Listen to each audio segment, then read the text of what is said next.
We had earnings from AMD come in, and I know we've been talking about that one as one to watch, Shay. They delivered a strong beat. They're riding a lot of momentum in the data center, but they did warn of an $800 million hit in export control costs. And so that's really hurting their gross margins. Do you think, Shay, that investors are underestimating how much these geopolitical policies could hurt even the strongest tech players that are poised to succeed? Well, AMD is definitely been getting hit hard this year, more than Nvidia. Like that export control issue, like it's a very hardware specific headwind, and that's the whole thing I've been saying all along on the Nvidia versus AMD debacle is you can't just be a hardware company anymore. And AMD is obviously has an ecosystem offering, but it does not have the same sales pitch as Nvidia. Like it really is still very much a hardware company in my eyes. US versus China is going to cause a substantial headwind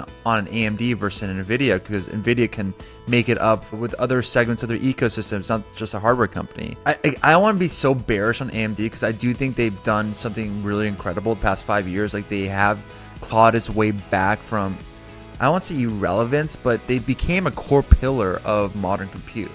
That is an absolute fact. And you saw some pretty incredible numbers this recent earning print yesterday, where I think data centers went up 60%.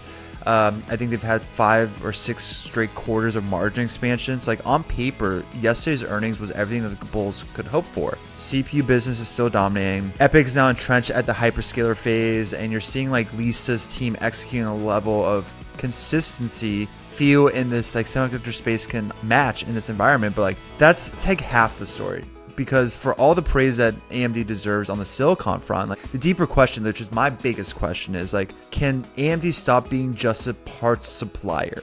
And that's what I mean by it just being a hardware company, where we've seen this like over and over again with other companies. Like Intel's used to own the compute engine. It clearly owns the software engine. And when the AI era began, so that software stack like CUDA, DGX, Tensor RT, like that's what became the foundation. AMD by contract was like really late to the platform game. Like they weren't ahead of like the ecosystem angle of AI. And you see their open source software are improving. MI300 is very real, but none of it feels like the default, if that makes sense. Like it's not like Nvidia, it's not like Apple, it's not like OpenAI for LLMs. AMD is like winning some races, but it still can't really bend the developer into its orbit and make them stay into their ecosystem. And I do think that you're seeing a lot of great case studies on the Oracles, Meta, Google's, like they're deploying the distinct hardware, but you don't see them getting a seat at the table still. Like they're still being the plan B. They're benefiting off of Nvidia's, I call it the wait list, but it's just like,